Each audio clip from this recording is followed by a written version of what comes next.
ரலியல்லாஹு அன்ஹு, இந்த ஹதீஸை கொஞ்சம் கேளுங்கள், பித்அத் என்றால் என்ன என்று நமக்கு தெளிவாக புரியும். ஒருவர் அப்துல்லாஹ் இப்னு உமருக்கு முன்னால் தும்புகிறார். தும்பினால் என்ன சொல்ல வேண்டும்? அல்ஹம்துலில்லாஹ்.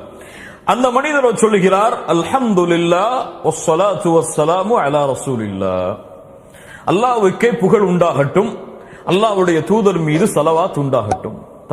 ஏதாவது தவறு இருக்கா இந்த வார்த்தையில? தவறு இருக்கா? யாராவது இது தப்புன்னு சொல்லுவாங்களா நம்முடைய மக்கள்ல?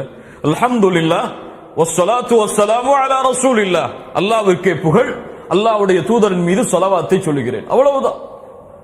இப்னு உமர் ரலியல்லாஹு அன்ஹு திரும்பி பார்த்தார்கள், என்ன சொன்னாய்?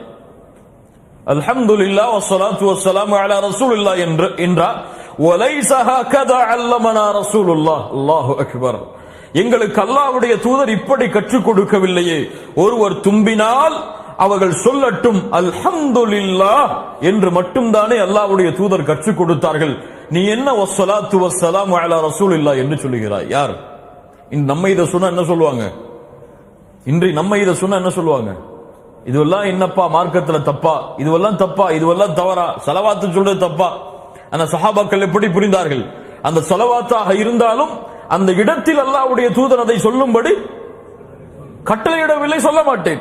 அல்லாஹு அக்பர். என்ன ஒரு பின்பற்றுதல் பாருங்கள். அல்லாஹ்வுடைய தூதர் அல்ஹம்துலில்லாஹ் என்று மட்டும்தானே சொல்லுவதை கேட்டிருக்கிறேன். அல்ஹம்துலில்லாஹ் வஸ்ஸலாத்து வஸ்ஸலாமு அலா ரசூலில்லாஹ் என்று அல்லாஹ்வுடைய தூதரின் மீது ஸலவாத்து சொல்வதை நான் கேட்டதில்லையே. அல்லாஹு அக்பர். இப்னு உமர் ரலியல்லாஹு அன்ஹு, அல்லாஹ்வுடைய தூதருடைய நேசத்தின் பக்கம் யாரெல்லாம் அழைக்கிறார்களோ அவர்கள் என்ன செய்ய வேண்டும்? அல்லாஹ்வுடைய தூதர் எதை சொன்னார்களோ அதை அப்படியே சொல்லுவார்கள். அல்லாஹ்வுடைய தூதர் எதை செய்தார்களோ அதை அப்படியே செய்வார்கள்.